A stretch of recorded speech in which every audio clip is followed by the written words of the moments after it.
વિદ્યાર્થી મિત્રો, આજે આપણે ભૂગોળમાં આગળ વધવાના છે. પહેલા લેક્ચર્સમાં આપણે શું કહેવાય બધી પ્રસ્તાવના જોઈ કે કેવી કેવી રીતના ભૂપૃષ્ઠ કોને કહેવાય, ભૂસ્તર કોને કહેવાય, ભૂપૃષ્ઠના ભાગો હોય, કોઈ પણ મેદાન કહે તો એની ઉપયોગિતા લખવાની હોય તો કેવા કોમન પોઈન્ટ્સ આપણે લાવી શકીએ, સંસાધન કોને કહેવાય એ ટર્મ્સ આપણે જોઈ, આબોહવાની ટર્મ્સ આપણે જોઈ, બરાબર. પછી ભૂપૃષ્ઠ, ભૂસ્તરના બધી ટર્મ્સ આપણે સરસ રીતે જોઈ ગયા. હવે આપણે એ સીધા સવાલ ઉપર જઈએ, જેમાં પહેલો જે ટોપિક આપણો સિલેબસનો હતો એ આપણે ખ્યાલ છે કે આપણે શું વાત હતી કે ભાઈ મુખ્ય ભૂમિ સ્વરૂપો, અને મુખ્ય ભૂમિ સ્વરૂપમાં ભૂપૃષ્ઠ આવે અને ભૂપૃષ્ઠમાં આપણે એક સવાલ આપણા સેટ થતા જાય તો એને આપણે જોતા જઈએ. ક્લિયર છે? પહેલો સવાલ શું છે?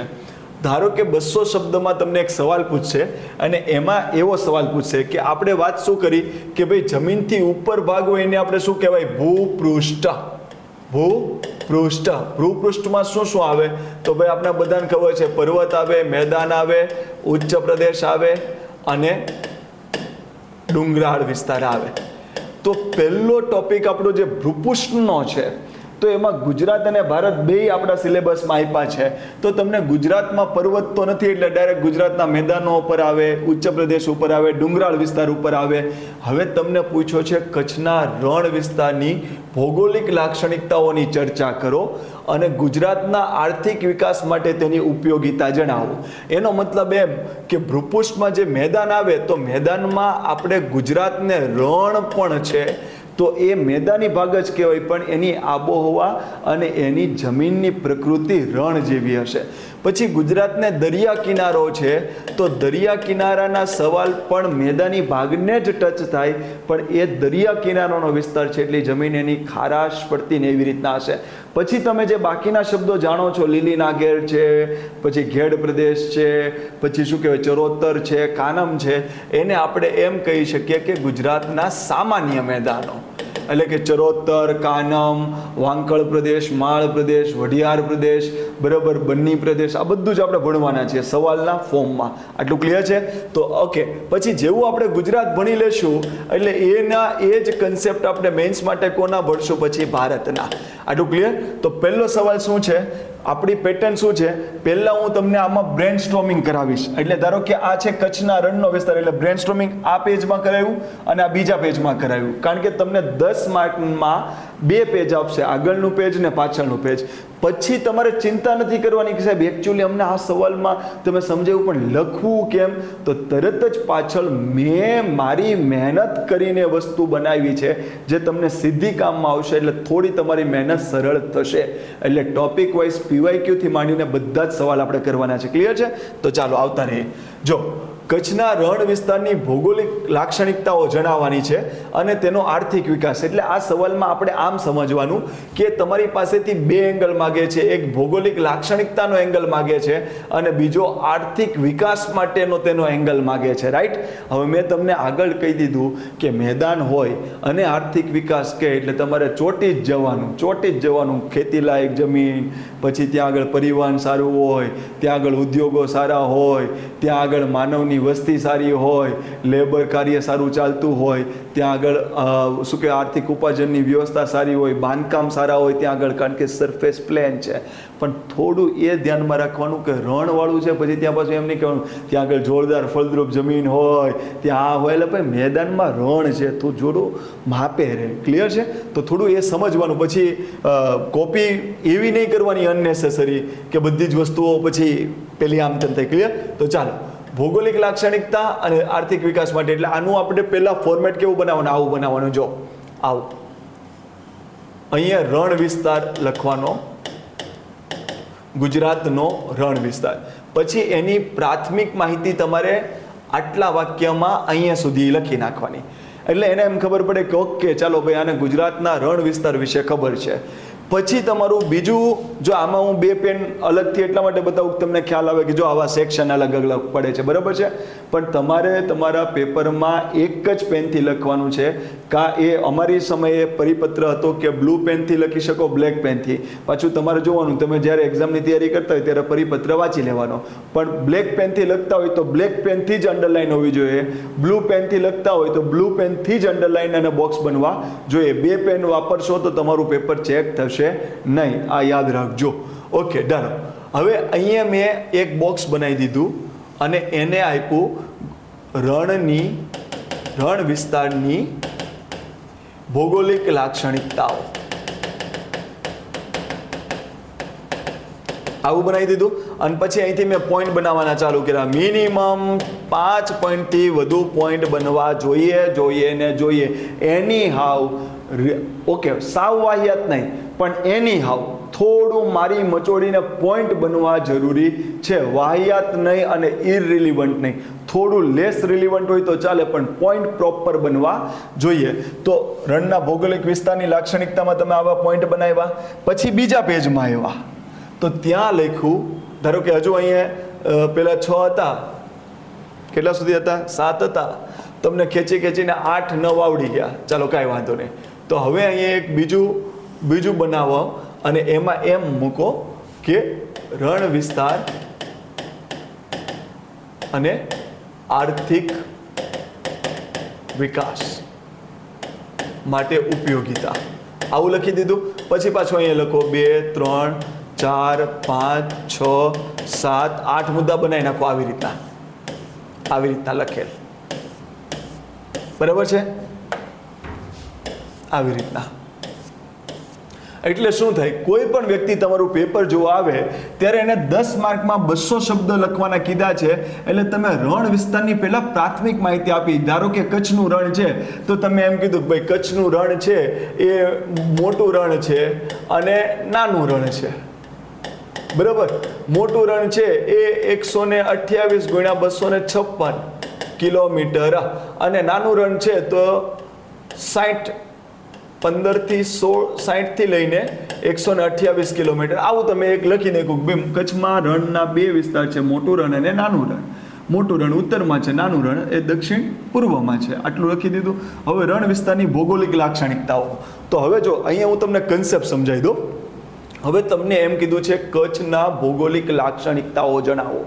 હવે હું જે શબ્દ કહું છું ને એ એવી રીતના યાદ રાખી લેજો કે કચ્છના રિલેટેડ કોઈ પણ સવાલ પૂછે એટલા શબ્દ જો તમારા વાક્યમાં અનુરૂપ આવતા હોય તો એની તાકાત નથી કે એને કોઈ બીજો સેકન્ડ થોટ આવે તમારો કોઈ પણ પેપર ચેક કરનારો હોય. ખાલી થોડું સમજી લો કે ભાઈ જ્યારે ગુજરાત બન્યું હતું ને ત્યારે આ ભાગ ને આ ભાગ આટલો જ હતો. અહીંયા કાંઈ નહોતું. અહીંયા દરિયો હતું. શું હતું? દરિયો હતું. અને ત્યારે શું કહેવાય, અરબ સાગર, પછી ખંભાતનો અખાત, કચ્છનો અખાત ને આ બધું જોડાયેલું હતું. ક્લિયર? હવે કુદરતે આપેલી કોઈ પણ રચનામાં ગ્રાસ્ટિક લેવલે ચેન્જ થાય તો સમજવાનું ભૂકંપ જ કરી શકે, બીજું કોઈ કરી શકે નહીં. આ એક વસ્તુ તમને યાદ રહેવી જોઈએ. ક્લિયર છે? તો અહીંયા હું તમને આજે હોમવર્ક પણ આપીશ, એને જોવાનો પ્રયત્ન કરજો. તમારે એક લેક્ચર્સ આપણા પ્રિલિમના સેક્શન પરથી જોઈ લેવાનું છે. નળ સરોવર કેવી રીતના બન્યું છે, અથવા તો સૌરાષ્ટ્ર પહેલા દ્વીપ હતો, હવે દ્વીપકલ્પ છે, એવો વિડીયો ફાસ્ટ ફોરવર્ડ કરીને તમારે એને જોઈ લેવાનો છે. એટલે જેથી કરીને તમને સ્પષ્ટતાથી ખ્યાલ આવે કે ઓકે સાહેબે આ જે કન્સેપ્ટ કીધો છે કેવી રીતના મગજમાં રહેશે. ક્લિયર?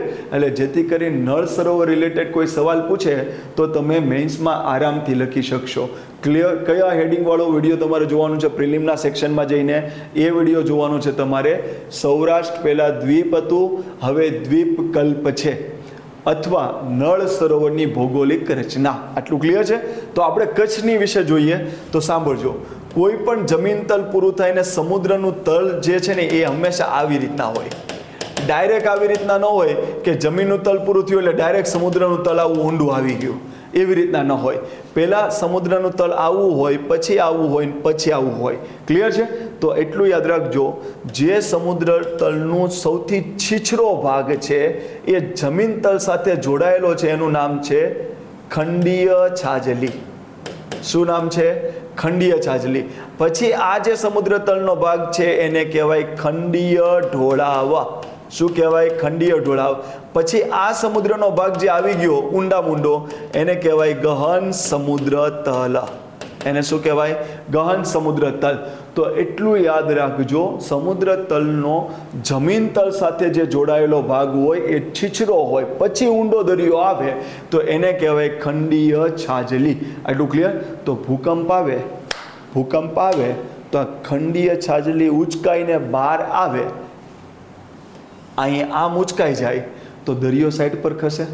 હવે આ ભાગ દરિયાનું તળિયું જ વાસ્તવિક છે, જે ભૂકંપથી ઉચકાઈને ઉપર આવ્યું, દરિયો ખસી ગયો એટલે હવે જમીન બની. પણ દરિયામાંથી જમીન બહાર નીકળે તો એ ખારા પાણીવાળી ભીની છે, એ તડકો પડે અને સુકાય એટલે એના પર ક્ષારનો પોપડો બને.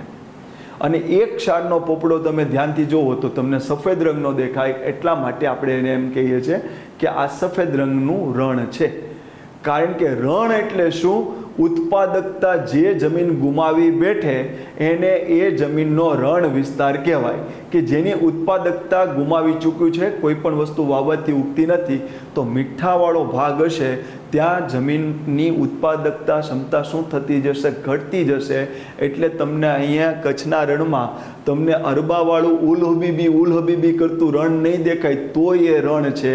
કારણ કે કચ્છનું રણ એ રેતીનું રણ નથી, એ ખારા પટનો વેરાન પ્રદેશ છે.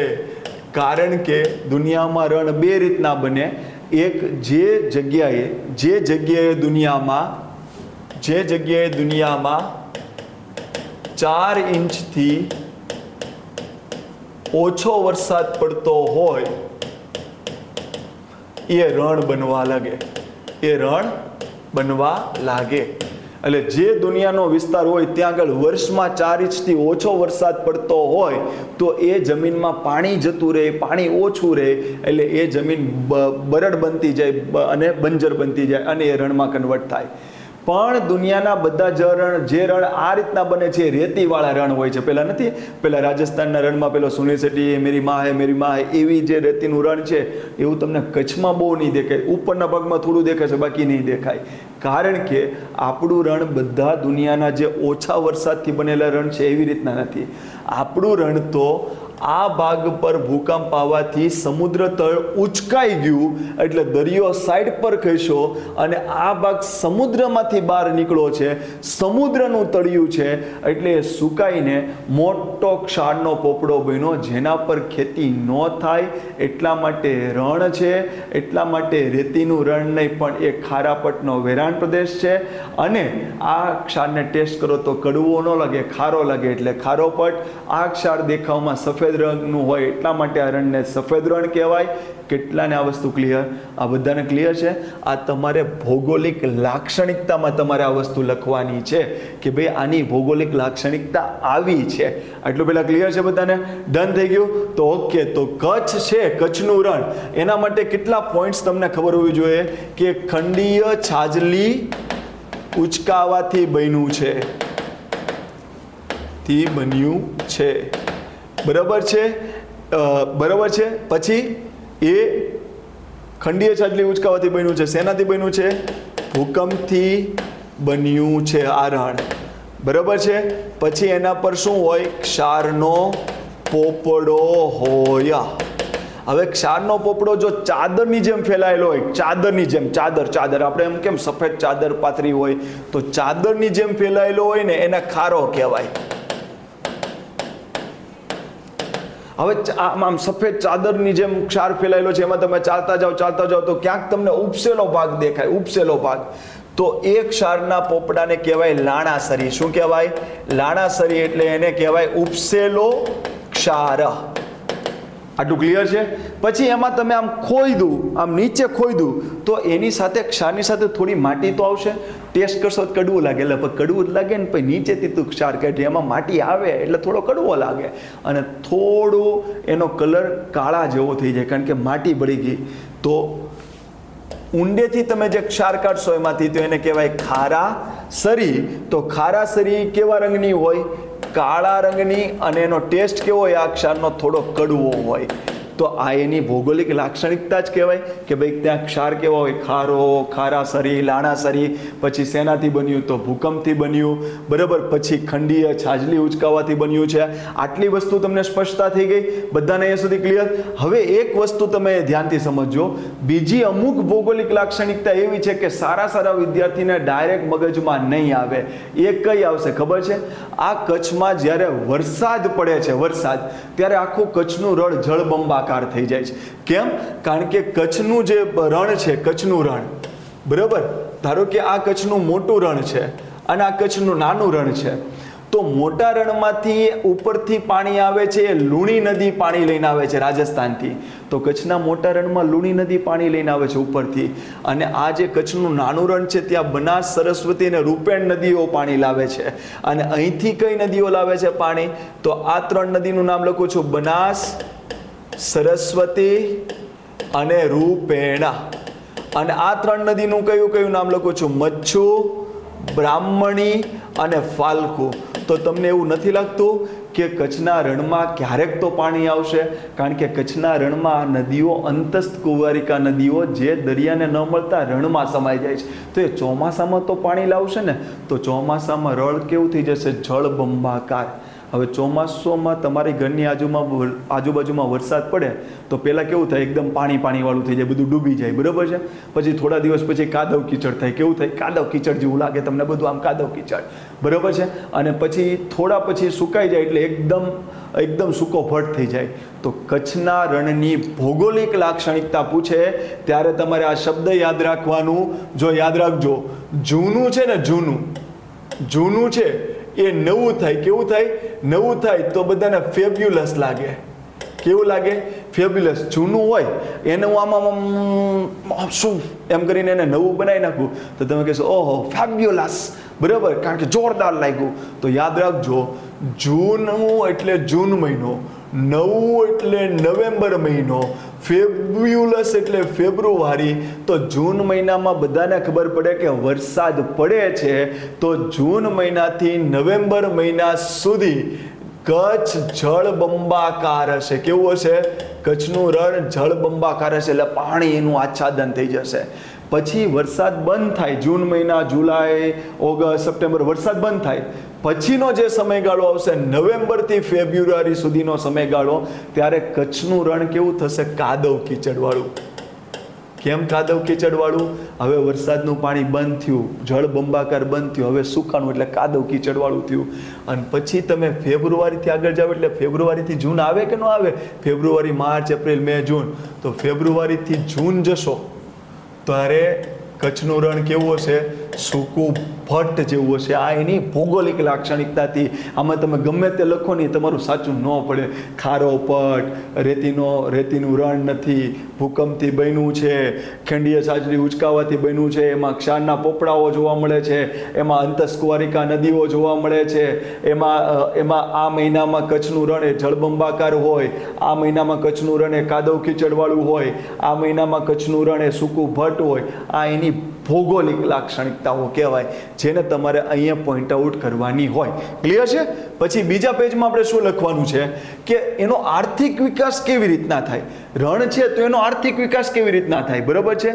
તો તમને મને કહો, ટુરિઝમ આવે કે ન આવે?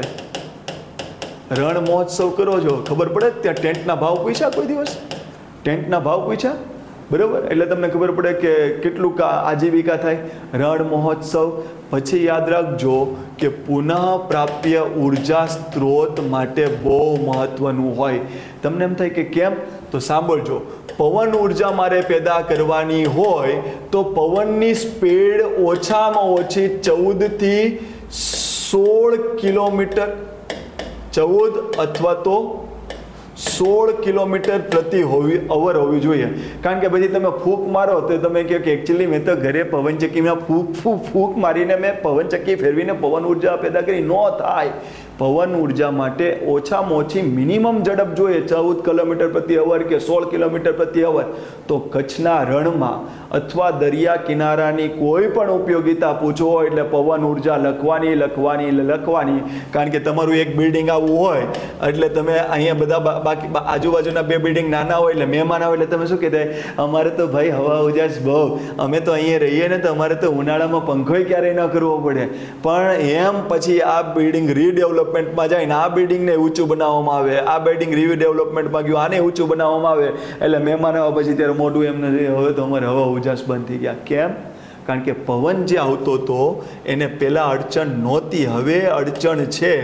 એટલે હવે તમારી પવનની સ્પીડ કપાઈ ગયા કારણ કે આજુબાજુમાં બિલ્ડિંગ બની ગયા.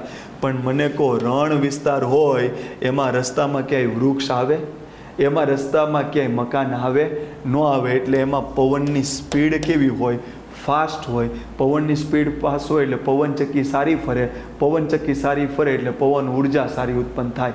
એટલા માટે રણ વિસ્તારના કિનારે તમને પવનચક્કીઓ સારી જોવા મળશે. બીજી વસ્તુ, દરિયા કિનારે પવનચક્કી શું કામ સારી હોય? કારણ કે દરિયામાંથી પવન આવે તો દરિયામાં રસ્તામાં વચ્ચે ક્યાંય વૃક્ષ આવે, કોઈ મકાન આવે ના આવે, એટલે પવન આમ સટસવાટાભેર આવે. એટલે દરિયા કિનારે પણ તમારી પવનચક્કીઓ સારી ચાલતી હશે. તો તમે જોઈ લો, તમે કચ્છમાં તમે જોઈ લો, કચ્છ અને તમે જો આ કચ્છ છે અને આ દેવભૂમિ દ્વારકા છે. દેવભૂમિ દ્વારકામાં ધારો કે ઓખા છે, દેવભૂમિ દ્વારકામાં લાંબા છે, લાંબા, પછી કચ્છમાં માંડવી છે. તો એટલે આપણે નાનપણથી ભણતા આવ્યા છે કે કચ્છમાં માંડવીમાં પવન ઉર્જા સારી ઉત્પન્ન થાય છે. ઓખા, ભલે માંડવી પ્રોપર રણ વિસ્તાર ન હોય, પણ જ્યારે રણ વિસ્તાર કયો ત્યારે અર્ધ રણ વિસ્તારને આખું કચ્છ તમારે ગણી લેવાનું સાહેબ. આટલું ક્લિયર? બાકી માંડવીમાં ધારો કે રણ વિસ્તાર ન હોય, પણ એ ત્યાં પવન શું કામ સારો હશે? દરિયા કિનારો ને રણથી એ ભાગ છે, રસ્તામાં ક્યાંય એટલી બધી રૂકાવટો નહીં હોય સાહેબ. કેટલાને એ સુધી ક્લિયર છે? ડન છે? તો પવન ઉર્જા સારી પેદા થાય. પછી સૌર ઉર્જા સારી પેદા કરી શકીએ. કેમ? હવે તમે ખેડૂતને એમ કહો કે તમારી પાસે બહુ જમીન છે ને, એટલે તમે અહીંયા છે ને, અહીંયા તમે સોલર પ્લેટો નાખી દો. તમારે સોલર પ્લેટો નાખી દો ને તો તમારે વીજળી ચોરી ન કરવી પડે, આંકડા ન ભરાવવા પડે, બરાબર? પછી લંગર ના નાખવું પડે, તમને એમનો વીજળી સરસ ઉત્પન્ન થશે. તમારી પાસે કેટલી બધી જમીન પડી છે, આમાં સોલર પેનલો ફિટ કરી દો ને, તો એ શું કહે, ઓ બાપુ ખાવાનું ક્યાં અમે અનાજ પેદા કરશું, બરાબર? અમારે અનાજ તો પેદા કરવું ને, એના પર તમે સોલર પેનલ નાખી દો તો પછી અમને કેમનો ફાયદો થાય? એટલા માટે યાદ રાખજો, ત્યારે સરકાર એને એમ સમજાવે કે ભાઈ તમારું આખું ખેતર હોય ને, એમાં અમુક જમીન હોય એ વેસ્ટ જતી હોય, તો એ વેસ્ટ જમીન એમને પડી હોય જ્યાં કાંઈ ઉગતું નથી, તો ત્યાં સોલર પેનલો નાખી દો ને, બરાબર છે? તો અહીંયા મને કહો રણ વિસ્તાર છે, એ જમીન બીજી કોઈ કામની ન આવે, તો ત્યાં આગળ સૌર ઉર્જા ઉત્પન્ન થાય કે ના થાય? થાય. તો કચ્છમાં જ મોટામાં મોટો solar and wind hybrid project ચાલે છે. હાઇબ્રિડ પ્રોજેક્ટ ચાલે છે. એટલું બધાને ક્લિયર છે? તો એમાં હાઇબ્રિડ પ્રોજેક્ટ ચાલશે ને બધી જ રીતના વ્યવસ્થિત રીતે કનેક્ટ થશે. ક્લિયર છે? તો ત્યાં પુનઃપ્રાપ્ય ઉર્જા સ્ત્રોત માટે પણ તમને ઉપયોગી બનશે. અહીંયા સુધી બધાને ક્લિયર થઈ ગયું? હવે એક વસ્તુ યાદ રાખજો કે કચ્છમાં તમારે આગળ જે બધી વાત કરવાની છે, ટુરિઝમ, પુનઃપ્રાપ્ય ઉર્જા સ્ત્રોત, પછી તમે ખનિજ સંસાધન બહુ જોરદાર હોય. રણ વિસ્તાર છે, બહુ માનવ વસ્તી નથી, બહુ ખેતીલાયક જમીન નથી, તો કરો ને ઊંડા ખાણો, કાઢો ને એમાંથી ખનીજો, તમને કામ આવશે. તો ખનિજ સંસાધન પણ ત્યાં કેવી રીતના કામ આવે? સારામાં સારી રીતના કામ આવે. અને જે ભાગ દરિયો ખસીને જે ભાગનું ખનિજ સંસાધન હોય ત્યાં આગળથી જીપ્સમ સારામાં સારું મળે અને ત્યાં આગળથી ચૂનો સારામાં સારો મળે. હવે કચ્છનું રણ જ કેવી રીતના બન્યું છે? દરિયો પાછો ખસ્યો અને ખંડીય છાજલી ઉચકાઈ એનાથી એ બન્યું છે. તો ત્યાં આગળ ચૂનો અને જીપ્સમ સારા છે. ચૂનો અને જીપ્સમ સારા હોય તો આજુબાજુમાં સિમેન્ટ ઉદ્યોગ સારી ચાલે, કારણ કે સિમેન્ટ ઉદ્યોગમાં માટેનું જે રો મટીરિયલ શું છે? જીપ્સમ, એટલે કે ચિરોડી અને ચૂનો. તો આ રીતના. પછી ઉદ્યોગો કેવા સારા ચાલે?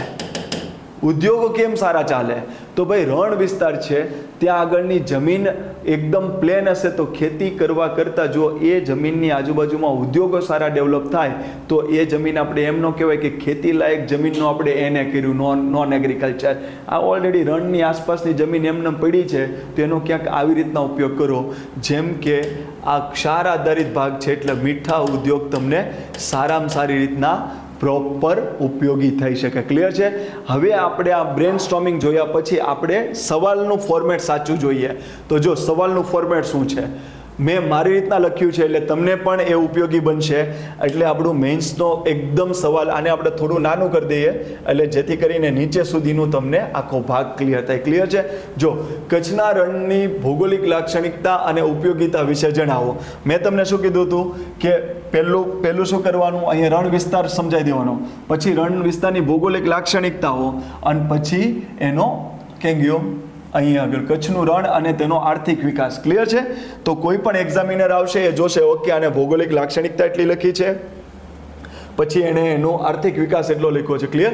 તો જો કચ્છનું રણ ભાઈ બે ભાગમાં વિભાજિત છે, મોટું રણ છે અને એક નાનું રણ છે, એનું ક્ષેત્રફળ એટલું છે અને કુલ ક્ષેત્રફળ એટલું છે. આ એની પ્રસ્તાવના થઈ ગઈ. પછી એની ભૌગોલિક લાક્ષણિકતા વિશે લખવાનું હતું. કોની વિશે લખવાનું હતું? ભૌગોલિક લાક્ષણિકતા. તો ભૌગોલિક લાક્ષણિકતામાં મેં તમને હમણાં જ સમજાવી દીધું કે રેતીનું રણ નહીં પણ ખારાપટનો વેરાન પ્રદેશ છે. તેનું નિર્માણ ઓછા વરસાદથી નહીં, કારણ કે એની ભૌગોલિક લાક્ષણિકતા છે. બાકીના દુનિયાના રણ જે રેતીના રણ છે શેનાથી બન્યા? ઓછા વરસાદથી.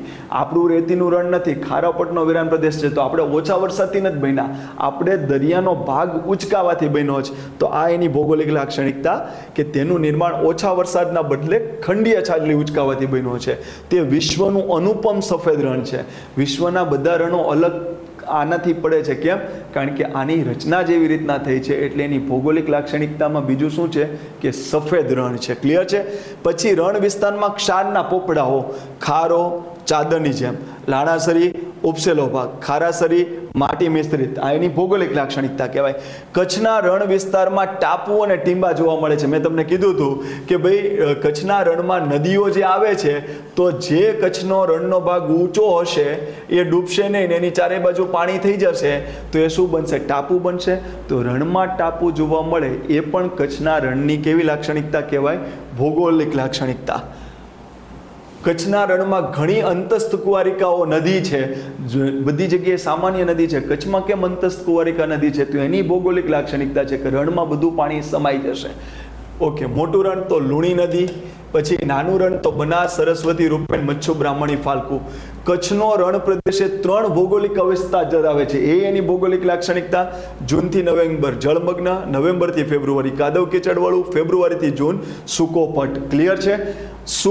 કચ્છનું રણનો ગુજરાતનો આર્થિક વિકાસ. જો કોઈ હોશિયાર વિદ્યાર્થી હશે પણ એને પ્રોપર મેન્સનું નોલેજ નહીં હોય તો એ આ પોઈન્ટ ફટફટ લખી દેશે, પણ એ તરત જ એ પાછો ક્યાં પડશે કે આનો આર્થિક વિકાસમાં મારે રણને કેવી રીતના કનેક્ટ કરવાનું. તો આપણે જેમ ભણ્યા એમ સાર આધારિત ઉદ્યોગ, ભાઈ મીઠાનો ઉદ્યોગ ચાલશે. ખનિજ આધારિત ઉદ્યોગ, ભાઈ જીપ્સમ અને ચૂનો ચાલશે. કલ્ચરલ ટુરિઝમ, કેમ?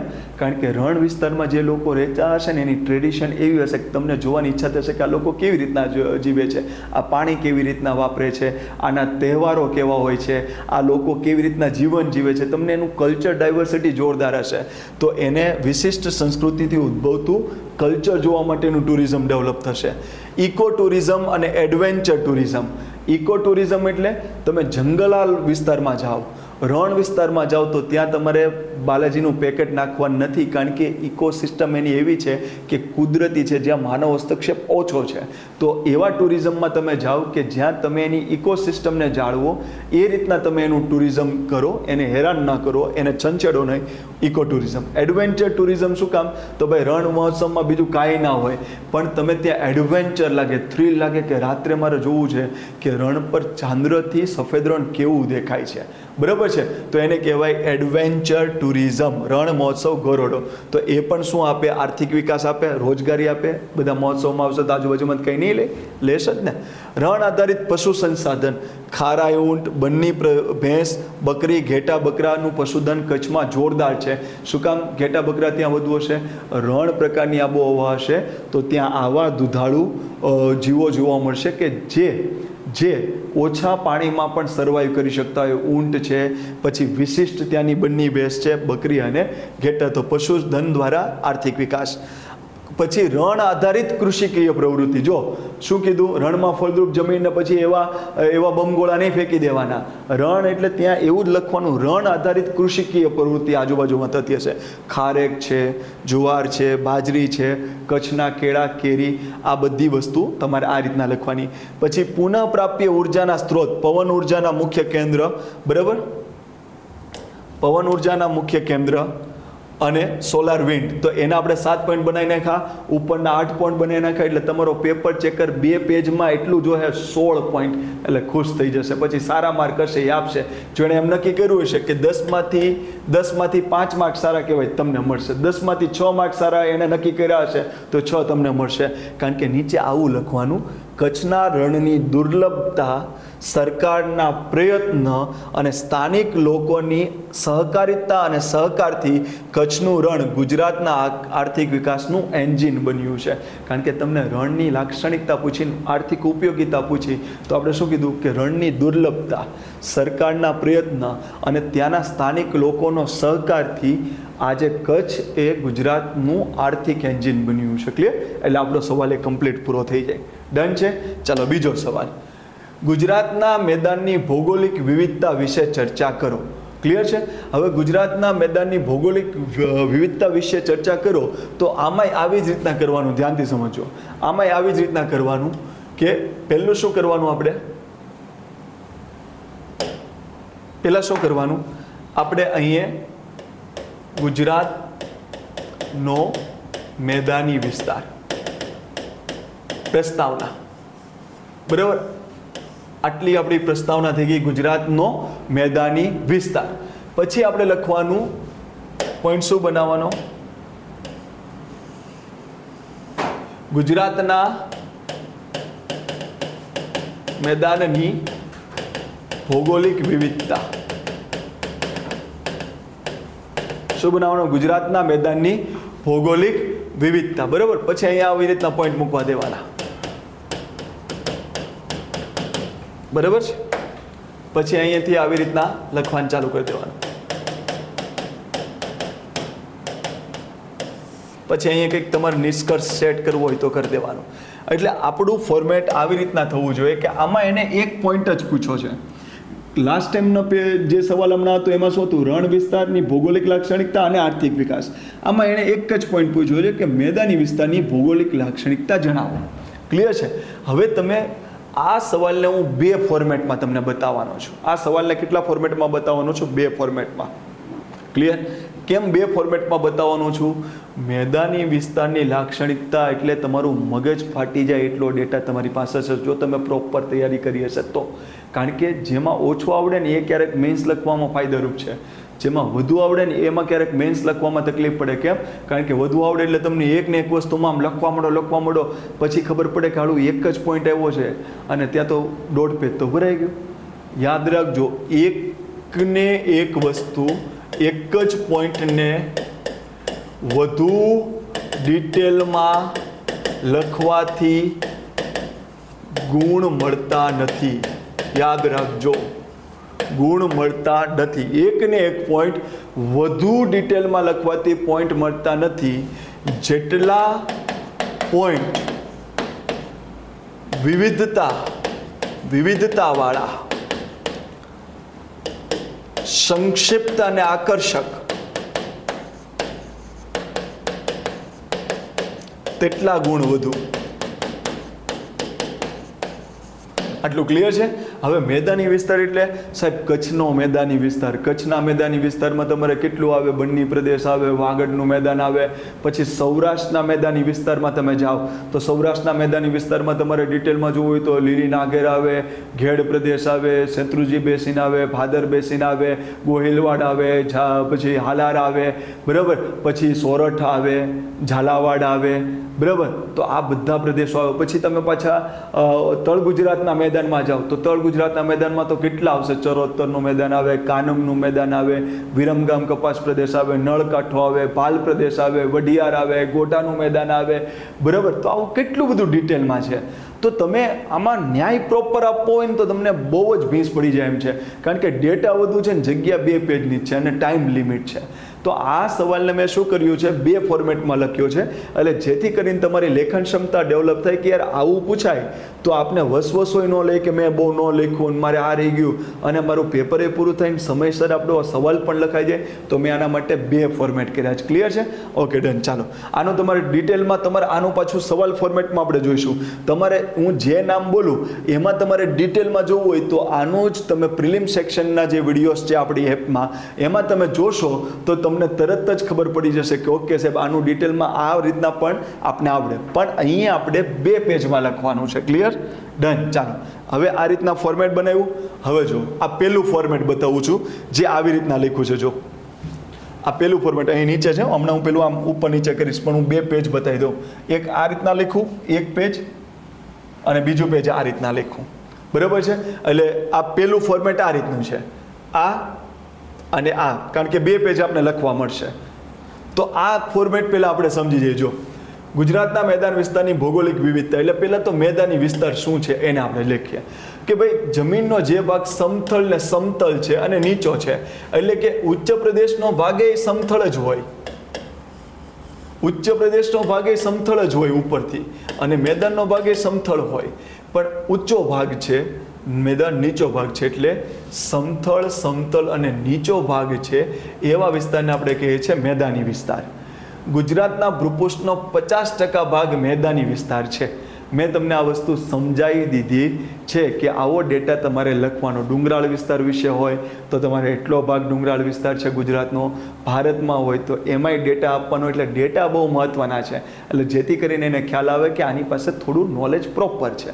તો આપણે આ 2 વાક્યમાં પ્રસ્તાવના પૂરી કરી દીધી કે ભાઈ જે ગુજરાતનો ભાગ નીચો છે, સમથળ છે, સમતલ છે, ગુજરાતનો મેદાની વિસ્તાર છે, અને ગુજરાતની જમીનનો આશરે 50% ભાગ એ મેદાની વિસ્તાર છે.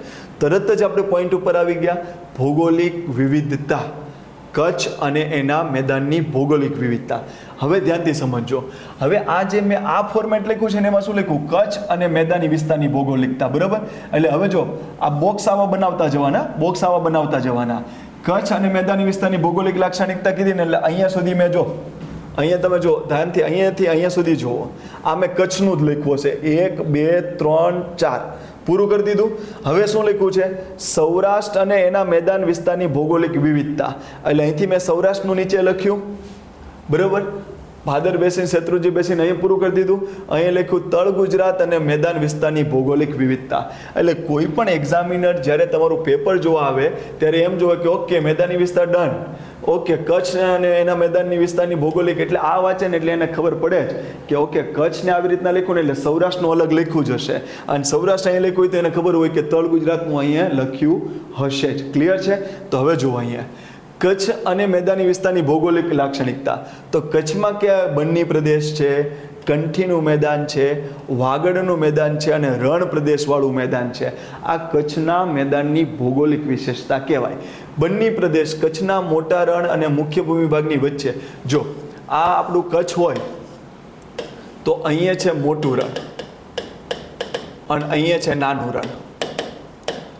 મોટા ભાઈ અને નાના ભાઈ બેયને વાગે છે, તો એની વચ્ચે જે આવે છે એને કહેવાય વાગડનું મેદાન. અહીંયા મોટું રણ, અહીંયા નાનું રણ. તો અહીંયા છે ને કચ્છનો મુખ્ય ભૂમિ ભાગ છે કે જ્યાં લોકો રહેતા હોય. તો મુખ્ય ભૂમિ ભાગથી ચોં જવું છે મોટા રણમાં, અહીં જવું છે નાના રણમાં. તો આવી રીતના કચ્છનું મેપિંગ છે. તો મોટા ભાઈ નાના ભાઈને વાગ્યું તો અહીંયા વાગડનું મેદાન છે, અને અહીંયા છે બન્ની પ્રદેશ. જો આ આવડવું જરૂરી છે. હું તમને PYQ બતાવીશ, PYQ આગળ, કે PYQમાં એમ પૂછ્યું હતું કે કચ્છના રણની સીમાંકન બતાવો. તો તમને એક્ઝામમાં, પેપરમાં, મેન્સમાં પૂછ્યું હતું, તમારે ડાયાગ્રામથી બતાવવું પડે કે અહીંયા મોટું રણ છે, અહીંયા નાનું રણ છે. આ PYQમાં સવાલ પૂછાઈ ગયેલો છે GPSCમાં. ક્લિયર છે? તો મેપિંગ શું છે? જ્યાં લોકો રહે છે ત્યાંથી ઉપર જાઓ તો મોટું રણ, આ બાજુ જાઓ તો નાનું રણ. ક્લિયર છે? અને મોટા ભાઈ ને નાના ભાઈને વાગે વાગડનું મેદાન, મોટું રણ ને મુખ્ય ભૂમિભાગની વચ્ચે બન્ની પ્રદેશ. કારણ કે ઘાસ કોને જોવે? જે લોકો જે રહેતા હોય એને જોશે ને, તો બન્ની પ્રદેશ. તો એમાં પૌષ્ટિક ઘાસ ઉગે છે, પણ એ કેવું ઘાસ હોય છે? ટૂંકું ઘાસ છે, જેને બન્ની ઘાસ કહેવાય છે. એમાંથી ભૂંગા થાય છે અને એ ખાઈને જે ભેંસ થાય, બન્ની ભેંસ, બરાબર? તો બન્નીના મેદાનની લાક્ષણિકતા આવી ગઈ. પછી કંઠીનું મેદાન, કચ્છના દરિયા કિનારે. કચ્છનો દરિયા કિનારો તમે જોશો ને તો આવી રીતના 4 નદીઓ દેખાશે એકબીજાને સમાંતર, બરાબર? ખાખરું ખાધા પછી પણ નદીઓ ભૂખી રહી છે, બરાબર? ભૂખ લાગે છે, ખાખરું ખાધા પછી પણ ભૂખી રહી છે, બરાબર? અને આવી ભૂખ કોને હોય? કચ્છની નદીઓને પાણી ઓછું છે, બિચારી ભૂખી જ રહેવાની છે. તો આ નદી છે ખારી નદી, આ નદી છે કનકાવતી નદી, આ નદી છે રૂકમાવતી નદી, અને આ નદી છે ભૂખી નદી. હવે કચ્છના દરિયા કિનારે જો આ નદીઓ નહોત ને તો મેદાન સળંગ હોત, પણ નદીઓ હોવાને લીધે આ મેદાનનો ટુકડો પાછી નદી, મેદાનનો ટુકડો પાછી નદી, મેદાનનો ટુકડો પાછી નદી, મેદાનનો ટુકડો પાછી નદી, મેદાનનો ટુકડો પાછી નદી. તો આ બની ગયું કંઠીનું મેદાન. જાણે કે ગળામાં પહેરેલા મણકા હોય એવી રીતના મેદાની વિસ્તાર છે. તો કંઠીનું મેદાન કચ્છના દરિયા કિનારે જોવા મળે છે, નરમ અને ક્ષારીય જમીન ધરાવે છે. ક્લિયર છે? વાગડનું મેદાન એ કચ્છના મોટા રણ ને નાના રણની વચ્ચે છે અને એમાં કંથકોટનો ડુંગર ને તમને લખવું હોય તો લખી નાખવાનું. કંથકોટનો ડુંગર હોય છે અને અધોઈની ટેકરી હોય છે એમાં. પણ મેદાન છે તો લખવું ન હોય તો ચાલે. રણ પ્રદેશવાળું મેદાન, રણ પ્રદેશવાળા મેદાની વિસ્તારને ખારાપટનો બનેલો છે, જે ખંડીય છાજલીના ઉચકાવાથી બન્યો છે, જેમાં ખારાસરી, લાણાસરીના ખારા જેવા ક્ષાર જોવા મળે છે. એટલું લખી નાખ્યું. પછી શું લખ્યું? કચ્છના મેદાની વિસ્તારનો મુખ્ય ભૂમિ ભાગ માટે જરૂરી કાપ, કારણ કે કોઈ પણ મેદાન માટે શું જોશે? કાપ જોશે. કોઈ નદીઓ લાવતી હશે તો લખી નાખી કનકાવતી, રૂકમાવતી, ભૂખી, ખારી, બનાસ, રૂપેણ. કારણ કે બનાસ, રૂપેણ ને સરસ્વતી આમથી આવે છે તો એ કાપ લઈને આવશે. ખારી, કનકાવતી, રૂકમાવતી અહીંથી કાપ લઈને આવશે. તો આ કચ્છના મેદાનને જે કાપ જોશે તો એ કોણ આપશે? તો એની નદીનું લિસ્ટ આપણે લખી નાખ્યું. ક્લિયર છે? હવે નીચે જોઈએ. હવે નીચે જોજો. આ ફોર્મેટમાં જ લખવાનો પ્રયત્ન કરવાનો, બરાબર? ઘણા વર્ષોની મહેનત, ઘણી મેઇન્સ આપ્યા પછી હું તમને આની સલાહ સૂચન કરું છું. એવું નથી કે હું ગળ્યું ખાતો હોય ને હું આખા ગામને કહું કે ગળ્યું ખાવાનું બંધ કરી દોજો. નહીં, મેં મેઇન્સનો અનુભવ આપ્યો છે. મારા જીપીએસસીના ચેક થયેલા પેપર આપણી યુટ્યુબ ચેનલ પર મૂક્યા છે. તમે ત્યાંથી અનુભૂતિ કરી શકો છો કે મને અનુભવ છે અને એના આધારે આપણે સારા માર્ક મેળવેલા છે. તો તમે કંઈક આવો પ્રયત્ન કરજો તો તમને પણ મારા કરતાં બેસ્ટ માર્ક મળે એવી શુભેચ્છા છે. પણ થોડું દિલથી, પ્રોપરથી તૈયારી કરજો. ક્લિયર? સવાલ પૂછવા હોય એટલે તમે મને ફોન કરીને પૂછી શકો છો, પણ શરત માત્ર એટલી કે પ્રોપર ભણવાનો પ્રયત્ન કરો. આટલું ક્લિયર છે? ડન છે? ઓકે, ચાલો. હવે શું થયું? વડિયાર પ્રદેશ, બનાસકાંઠા. આ વડિયાર પ્રદેશ છે, આ વડિયાર પ્રદેશ એ ક્યાં લખાય? ઉત્તર ગુજરાતમાં લખાય, બરાબર છે? અહીં મેં નોંધ કરી છે, પણ એ ઉત્તર ગુજરાતમાં આવશે. સૌરાષ્ટ્ર અને મેદાની વિસ્તારની ભૌગોલિક લાક્ષણિકતા. લીલી નાગેર અને ઘેડ પ્રદેશ. હવે જો લીલી નાગેર અને ઘેડ પ્રદેશ તમને ઓલરેડી પ્રિલિમના લેક્ચર્સ જે પડ્યા છે એમાંથી તમે જોઈ શકો. ખાલી અહીંયા હું ટેમ્પરરી કહું છું એ તમે જોઈ લો કે આ છે ભાઈ, આ છે ધારો કે પોરબંદર છે, આ છે જુનાગઢ છે, આ જુનાગઢ છે, આખું જુનાગઢ, બરાબર છે? અને આ છે ગીર સોમનાથ. હવે પોરબંદરમાં અહીંયા છે નવી બંદર, બરાબર છે? અને જુનાગઢમાં અહીંયા છે માણાવદર, જુનાગઢમાં અહીંયા છે ચોરવાડ, અને ગીર સોમનાથમાં અહીંયા છે લીલી નાગેર, અરે વેરાવળ. તો જુનાગઢના માણાવદરથી લઈને પોરબંદરના નવી બંદર સુધીનો જમીનનો ભાગ આવો ઊંડાણવાળો છે એને ઘેડ પ્રદેશ કહેવાય છે. એમાં ચોમાસામાં બધા વરસાદનું પાણી અહીંયા ભરાઈ જાય છે, એટલા માટે ચોમાસામાં અહીંયા સારી ખેતી થતી નથી, કારણ કે પાણીનો ભરાવો થાય છે. પણ જેવું ચોમાસું પૂરું થાય, વરસાદ આવતો બંધ થાય, પાણી આવતું બંધ થાય, તો આ બધું પાણી ક્યાં ઉતરી જાય? નીચે ઉતરી જાય. એટલે પછી ત્યાં સારામાં સારી શેરડીની અને ડાંગરની ખેતી થાય છે, આ ઘેડ પ્રદેશ. એવી જ રીતના જુનાગઢના ચોરવાડથી લઈને વેરાવળ, ગીર સોમનાથના વેરાવળ સુધીનો આ જે ભાગ છે એને લીલી નાગેર કહેવાય. અને આ ભાગમાં આખા સૌરાષ્ટ્રમાં જ્યારે દુષ્કાળમાં પાણીની બૂમો લાગતી હશે ત્યારે આ ભાગ એમ કહેતો હશે કે અમારી પાસે બાપુ જોરદાર પાણી છે. લીલો પ્રદેશ, લીલી નાગેર. ક્લિયર છે? તો ચોરવાડથી વેરાવળ વચ્ચે પાણીનો ભરાવો, અરે લીલી નાગેર. ઘેડ પ્રદેશ નવી બંદરથી માણાવદર સુધીનો જુનાગઢનો ઊંડાણવાળો ભાગ ઘેડ પ્રદેશ કહેવાય, બરાબર? પાછળના પેજમાં લખ્યું છે એ વાંચી લેજો. ચોમાસા દરમિયાન પાણી ભરાય, ડાંગર શેરડી પાકનો એ આપણે સ્પષ્ટતા જોઈ ગયા. ક્લિયર છે? ભાદર બેસિન ને શેત્રુંજી બેસિન શું છે ખાલી સમજી લો કે સૌરાષ્ટ્ર છે એમાં વચ્ચેનો ભાગ ટેકરાળ વિસ્તાર છે. એમાં ઉપરનો ટેકરાળ વિસ્તાર એ માંડવની ટેકરી છે અને નીચેનો ટેકરાળ વિસ્તાર છે એ ગીરની ટેકરી છે.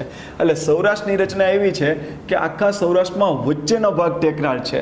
તો આ ભાગ મેદાની થશે ને આ ભાગ મેદાની થશે. આ ભાગની બાજુમાં વહેતી એક મહત્વની નદી છે એ ભાદર છે, અને આ બાજુના ભાગમાં એક વહેતી નદી છે એ શેત્રુંજી છે, બરાબર? તો સૌરાષ્ટ્રમાં વચ્ચેનો ભાગ ટેકરાળ અને એની બે બાજુ મેદાની વિસ્તાર. આ બાજુ ભાદર નદી સારી છે અને આ બાજુ શેત્રુંજી નદી સારી છે, બરાબર છે? હવે જો ઇમેજ કરો કે આ ભાગ આમ છે તો આ ભાગ આમ થાય, તો આપણે ખુરશીમાં બેસીએ ત્યારે આ ભાગ આવો હોય તો આ ભાગ બેસીન કહેવાય, આ ભાગ બેસીન કહેવાય. તો આને ભાદર બેસીન ને શેત્રુંજી બેસીન. તો શું થયું?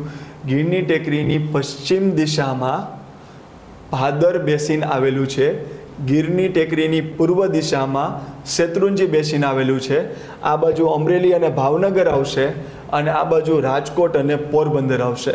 સૌરાષ્ટ્રના હાલાર, ઝાલાવાડ, ગોહિલવાડ અને સોરઠનો મેદાની વિસ્તાર કાળો કાપ, એને કોણ કાપ આપે છે? કાળો કાપ છે. એનો માટીનો કાપ કેવો છે? કાળો. કેમ? કારણ કે આટલો ભાગ જે છે ને એ જ્વાળામુખીમાંથી નીકળો લાવા અને લાવાથી બનેલો છે. એટલે આ બધાના ખડકો કેવા ખડકો છે? અગ્નિકૃત ખડક. હવે મને કહો, લાવાથી જે ખડક બને એ કેવા ખડક હોય? અગ્નિકૃત ખડક હોય. હવે જ્વાળામુખીમાંથી કોઈ બળી જાય તો વ્હાઈટ હોય, સફેદ હોય કે કાળો મસ્ત જેવો થઈ જાય? કાળો થઈ જાય ને. તો આમ યાદ રાખજો કે લાવાથી જે ખડક બને એને અગ્નિકૃત ખડક કહેવાય, અને એના ઘસારણથી કોઈ જમીન બનતી હોય તો એ કેવડી હોય છે? સફેદ કે કાળી? કાળી. તો યાદ રાખજો, સૌરાષ્ટ્રના મેદાનનો કાળો કાપ કોણ લાવે છે? ભાદર, શેત્રુંજી, ભોગાવો, આજી જેવી નદીઓ લાવે છે. એટલે આ સૌરાષ્ટ્ર મેદાનની ભૌગોલિક લાક્ષણિકતા પૂરી થઈ ગઈ. હવે નીચે શું છે? તળ ગુજરાત અને મેદાની વિસ્તારની ભૌગોલિક લાક્ષણિકતા. તો તળ ગુજરાતમાં ઉત્તર ગુજરાતના મેદાન વિસ્તારની, તો ઉત્તર ગુજરાતમાં કોણ આવે? બનાસકાંઠા, અરવલ્લી, સાબરકાંઠા, પાટણ, મહેસાણા. એ કહી દીધું. અહીંની જમીન રેતાળ, ક્ષારીય અને મરડિયાવાળી છે. કેમ ભાઈ? કચ્છની બાજુમાં જે લોકો રહેતા હોય એ કેવા હોય? બરાબર. તો રણની આબોહવા જેવા જ હોય. તો ત્યાંની જમીન કેવી હશે? રેતાળ અને ક્ષારીય અને મરડિયાવાળી હશે. હવે એના માટે કાપ કોણ આપે? બનાસ, સરસ્વતી અને રૂપેણ નદીઓ. ત્યાં આગળ ગોઢા. હવે ઉત્તર ગુજરાતનું મેદાન લખો અને એમાં તમે ગોઢા અને વઢિયાર ન લખો એટલે પતી ગયું, પૂરું થઈ ગયું. ગોઢા અને વઢિયાર ન લખો એટલે પૂરું થઈ ગયું. કારણ કે ગોઢા શું છે ખબર છે? હવે મેં તમને શું કીધું હતું? આ છે બનાસકાંઠા. મેં શું કીધું હતું? કે રણ વિસ્તાર હોય ત્યાં પવન કેવો હોય? ધીમો કે ફાસ્ટ? ફાસ્ટ હોય. અને રણની આ જમીન હોય એ ક્ષારીય હોય. પ્રિલિમનો લેક્ચર્સ પડ્યા હશે, એમાં તમે જમીનમાં જોજો કે કેમ રણની જમીન ક્ષારીય હોય અને કેમ વધુ વરસાદવાળા પ્રદેશની જમીન એસિડિક હોય, એ તમને ત્યાં સ્પષ્ટતાથી ખબર પડી જશે. ક્લિયર? પણ અત્યારમાં એટલું યાદ રાખો કે રણની જમીન ક્ષારીય હોય. હવે કચ્છમાંથી પવન ફાસ્ટ વહેતો હોય એટલે બધી માટીને ઉડાડીને અહીંયા થોડી અહીંયા આમ જમા કરે. કેમ? કારણ કે કચ્છમાં વનસ્પતિ નથી, પવનની સ્પીડ કેવી હશે? ફાસ્ટ હશે. એટલે માટીને થોડી આવી રીતના આમ ઢસડીને લાવશે. એટલે અહીંયા આ બનાસકાંઠાનો કચ્છને અડતો ભાગ જે છે થોડો આવો ઉપસી જશે, અને આ ઉપસી જશે એ ભાગ આવો કહેવાશે અર્ધ રણ પ્રદેશ ક્ષારવાળો. કેમ? કારણ કે એક તો રણથી આવતો પવન માટીને થોડો આવો ઉપસાવે છે, એટલે રણ જેવી સ્થિતિ તો હશે, એટલે અર્ધ રણ. હવે રણની જમીન ક્ષારીય હોય, આને કહેવાય ગોઢા. શું કહેવાય? ગોઢા. આટલું ક્લિયર છે? અને એ જ બનાસકાંઠા અને બાજુમાં નીચે છે પાટણ. અહીંથી નદી નીકળે છે બનાસ, અને અહીંથી નીકળે છે સરસ્વતી. આગળથી આ બનાસ અને સરસ્વતી નદી વચ્ચેના બનાસકાંઠા અને પાટણ જિલ્લાનો જે ભાગ છે એને વઢિયાર પ્રદેશ કહેવાય, જ્યાં આગળ પશુધન જોરદાર જોવા મળે છે, કારણ કે આ ઘાસનું ઉત્પાદન એ જોરદાર કરે છે. વઢિયાર પ્રદેશમાં ઘાસ જબરદસ્ત થાય. ઘાસ જબરદસ્ત થાય તો માણસ ન જાય, માણસ ડોમિનોઝ પિઝામાં જાય, તો ત્યાં પશુઓ જાય. ક્લિયર છે? તો ત્યાં આગળ પશુધન સારું હશે, એટલે વઢિયારી ભેંસ અને કાંકરેજી ગાય ક્યાં જોવા મળે છે?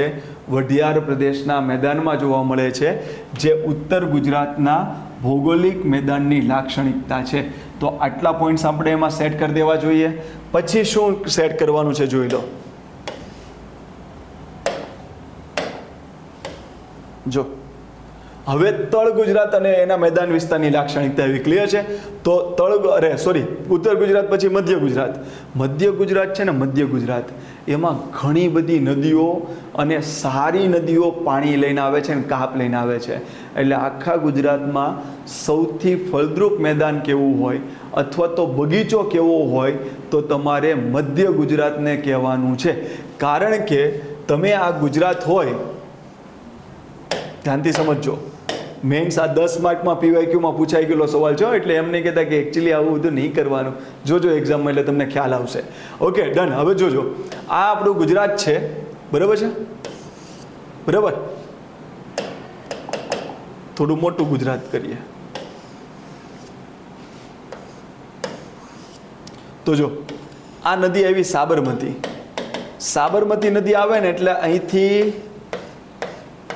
બરાબર, આ સૂત્ર અને બધું જ પ્રિલિમના લેક્ચર્સમાં તમને વિડીયો જોશો એટલે તમને બધું મળી જશે. ક્લિયર છે? અહીંયા ખાલી આપણે મેન્સ ઓરિએન્ટેડ જોઈએ છે. હાથમતી હશે, મેશ્વો હશે, માજમ હશે, વાત્રક હશે, મહોર હશે, શેઢી હશે, મહી નદી હશે, વિશ્વામિત્રી નદી હશે. તો તમે જુઓ તો ખરા, મધ્ય ગુજરાતનું મેદાન માટે આટલી નદીઓ સરસ કાપ આપે છે, એટલે તમને અહીંયા જબરદસ્ત ફળદ્રુપ જમીન મળી જશે. એટલા માટે મધ્ય ગુજરાતને બગીચો કહેવાય, ફળદ્રુપ જમીન કહેવાય, કારણ કે એને કાપ આપતી નદીઓ બહુ બધી છે. અહીંયા સુધી બધાને ડન થઈ ગયું? ક્લિયર છે? ઓકે. કાનમ પ્રદેશ, વિશ્વામિત્રી અને નર્મદા વચ્ચેનો પ્રદેશ, તમે પ્રિલિમમાં વાંચ્યો જ હશે. ક્લિયર છે? અને એમાં જમીન રેગુર જમીન છે, કપાસ માટે ઉપયોગી છે. તો કાનમ પ્રદેશ માટે એટલું યાદ રાખવાનું, જમીન રેગુર જમીન, પાક કપાસ, અને કોની વચ્ચે? તો વિશ્વામિત્રી નર્મદા વચ્ચે. એવી જ રીતના ચરોતર પ્રદેશમાં 2 નદી, શેઢી અને મહી નદી, બેસર જમીન અને તમાકુના પાક માટે પ્રખ્યાત છે. ક્લિયર છે? એ તમે પ્રિલિમમાં વાંચ્યું હશે. ભાલ પ્રદેશ, અમદાવાદ જિલ્લાનો દક્ષિણ પશ્ચિમ ભાગ અને તેની આસપાસનો પ્રદેશ ભાલ પ્રદેશ કહેવાય છે, જ્યાં ઘઉં અને ચણાની સારામાં સારી ખેતી થાય છે.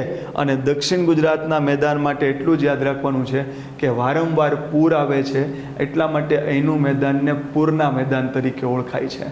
આ ખૂબ ડિટેલમાં ટૉપિક છે. તમને એવું લાગે કે સાહેબ મારે હજુ આનાથી ડિટેલમાં જોઈએ છે, મારે વાંચી લેવું છે, તો તમે આનો આ જ સવાલ પ્રિલિમના લેક્ચર્સનો વિડીયો હશે, એમાં ગુજરાતના મેદાની વિસ્તારને તમે જોશો તો 4 કલાક કે 3 કલાકનો વિડીયો હશે, તમને આખી વસ્તુ ડિટેલમાં ભણવા મળી જશે. પણ તમે ઓલરેડી સારું નોલેજ ધરાવતા હોય તો એમાં પડતા નહીં, ખાલી ફોર્મેટ જોઈ લો કે મારે એટલા પોઈન્ટ આવી રીતના લખી દેવાના છે. આટલું ક્લિયર છે? આ જ ફોર્મેટને મારે બીજી રીતના લખવું હોય તો કેવી રીતના લખાય? તો મેં આનું બીજું ફોર્મેટ બતાવ્યું છે કે તમને તમારી પાસે આવું લખવામાં સતત તમને એક ટેન્શન રહે છે કે ભાઈ મારે શું લખવું, કેવી રીતના લખવું, કેટલું લખવું, બરાબર, મારે 2 પેજમાં સાહેબ કેમ પૂરું કરવું? તો આપણે પહેલાં ફોર્મેટમાં આવી રીતના લખ્યા હતા, આવી રીતના લખ્યું તો આપણે, બરાબર. હવે બીજું ફોર્મેટ આવી રીતના લખ્યું છે, જો ધ્યાનથી સમજો. આગળના સવાલનું સેકન્ડ ફોર્મેટ તમારી પાસે PDF આવે તો આવી રીતના સમજજો. મોટું કન્ટેન્ટ હોવાથી અન્ય ફોર્મેટથી પણ વિચારવું જોઈએ, કારણ કે બહુ મોટો ડેટા છે તો મારે કઈ વસ્તુ લખવી, કઈ વસ્તુ છોડી દેવી, એમાં ચિંતા થાય. તો આપણે આ ફોર્મેટને આવી રીતના લખાયજો. ગુજરાતનો 50% ભૂપૃષ્ઠીય ભાગ મેદાની છે, ડન થઈ ગયું. મેદાની વિસ્તારની 3 વિભાગમાં વિભાજિત કરવામાં આવે છે. ગુજરાતના મેદાની વિસ્તારને 3 ભાગમાં વિભાજિત કરવામાં આવે છે. કચ્છના મેદાનો, સૌરાષ્ટ્રના મેદાનો અને તળ ગુજરાતના મેદાનો. કચ્છના મેદાનમાં અહીંયા લિસ્ટ બનાવી નાખ્યું, કંઠીનું મેદાન, વાગડનું મેદાન, વઢિયાર પ્રદેશ આપણે કચ્છની બાજુમાં લેવાનું, ઉત્તર ગુજરાત, બરાબર. આ એક મિસ્ટેકને કરેક્ટ કરી નાખજો. ઉત્તર ગુજરાતમાં આપણે એને સેટ કરવાનું, બરાબર, કારણ કે બનાસકાંઠા અને પાટણનો ભાગ લેવાનો છે, જેમાં કાંકરેજી ગાય અને વઢિયારી ભેંસ. કાંકરેજી ગાય A2 દૂધ માટે જાણીતી છે, અને આ બધી ઉપયોગિતાને લીધે ત્યાં આગળ બનાસ ડેરી ડેવલપ સરસ થયેલી છે. એ બધું આ બાજુ ક્લિયર છે. પછી સૌરાષ્ટ્રના મેદાનમાં લીલી નાગેર, ઘેડ પ્રદેશ, ભાદર બેસીન, શેત્રુંજી બેસીન લખી દીધું. તળ ગુજરાતના મેદાનમાં આપણે 3 ભાગ પાડી દીધા, ઉત્તર ગુજરાતનું મેદાન, મધ્ય ગુજરાતનું મેદાન અને દક્ષિણ ગુજરાતનું મેદાન. આવું કરી નાખ્યું. હવે આમ લાંબો લિસ્ટો પાડી દેવો, એટલે તમારો એક્ઝામિનર આમ જોશે, કંઠીનું મેદાન,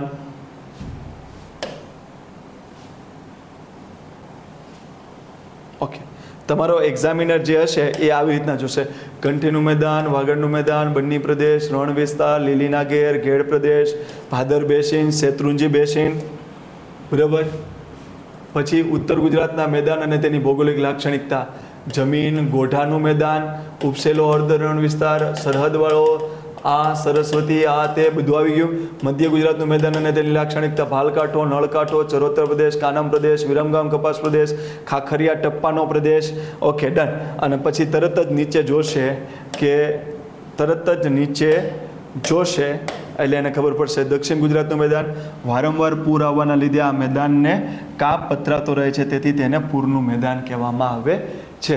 એટલે એ વ્યક્તિ આટલી રીતના ખુશ થશે કે એને આટલા બધા મેદાનો દેખાશે. કંઠીનું, વાગડ, બન્ની, રણ, લીલીનાગેર ગેડ, ભાદર બેસીન, શેત્રુંજી બેસીન, ભાલકાંઠો, નળકાંઠો, ચરોતર, કાનમ, વિરમગામ, ખાખરિયા ટપ્પાનો પ્રદેશ, ગોઢાનું મેદાન, જમીન, આ તે વગેરે.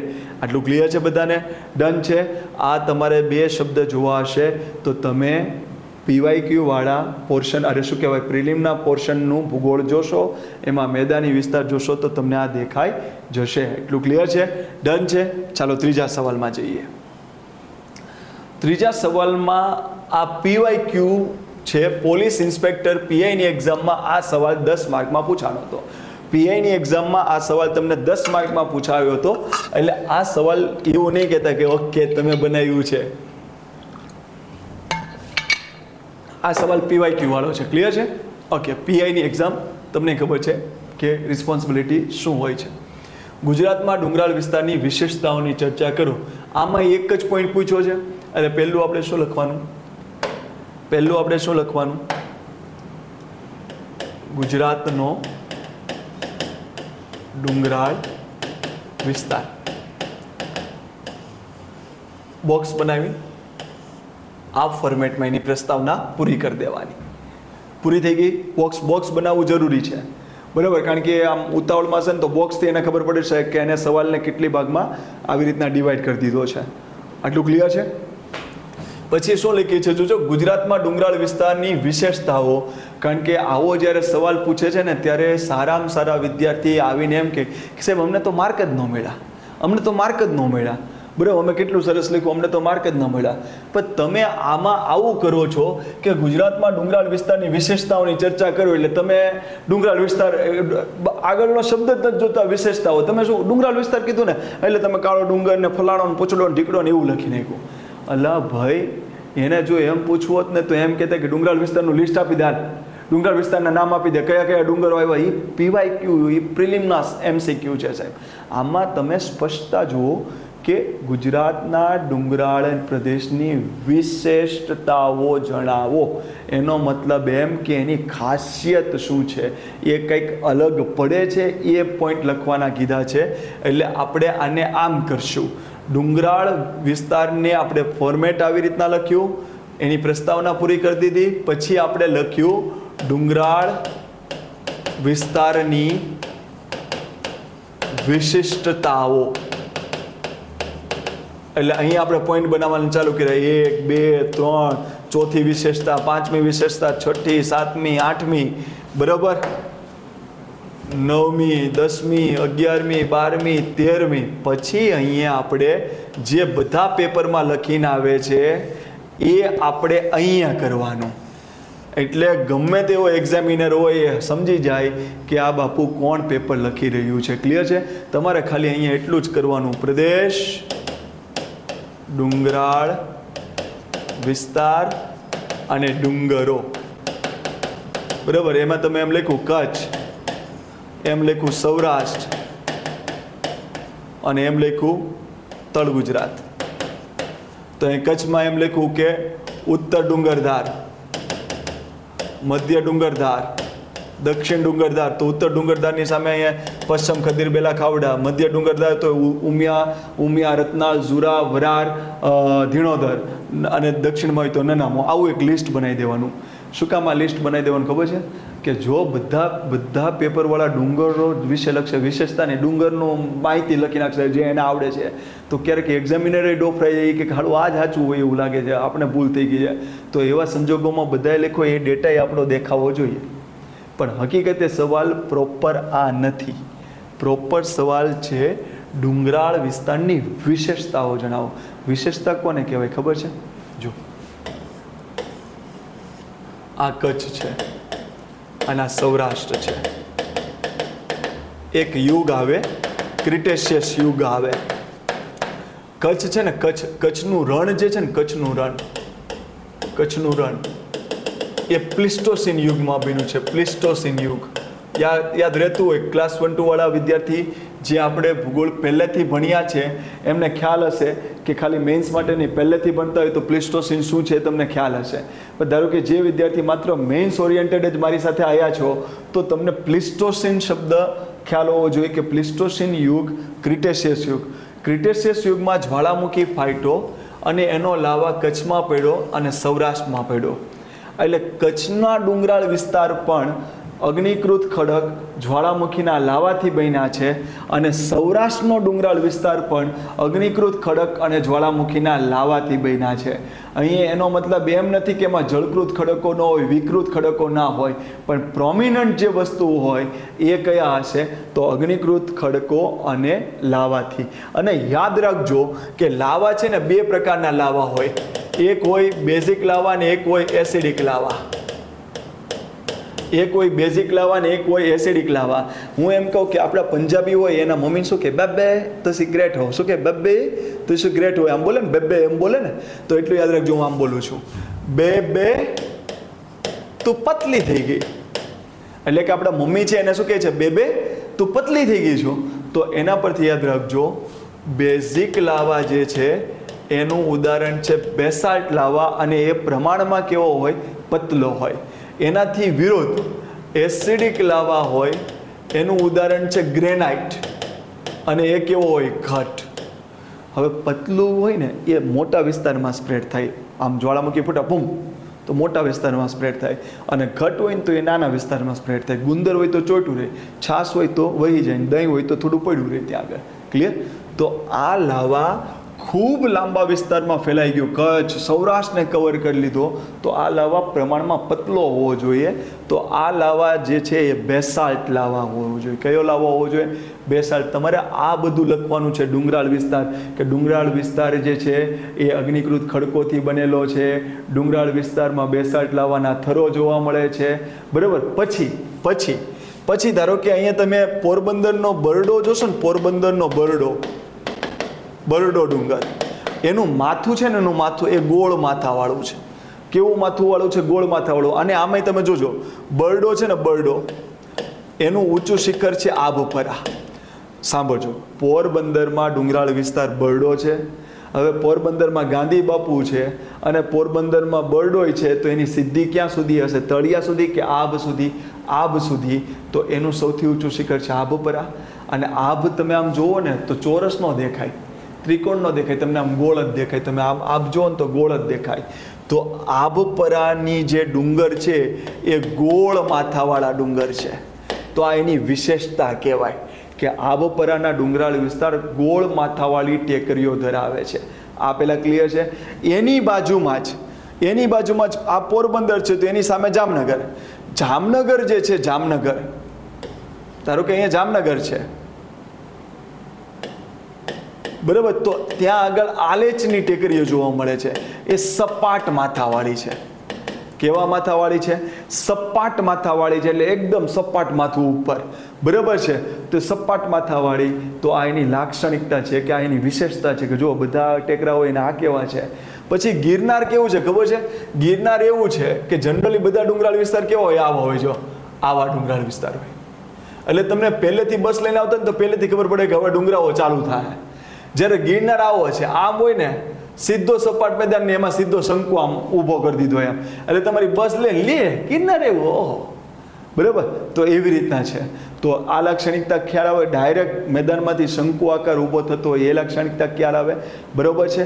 પછી ધ્યાનથી સમજો કે અમુક જ્વાળામુખી હોય એમાંથી લાવા નીકળી જાય.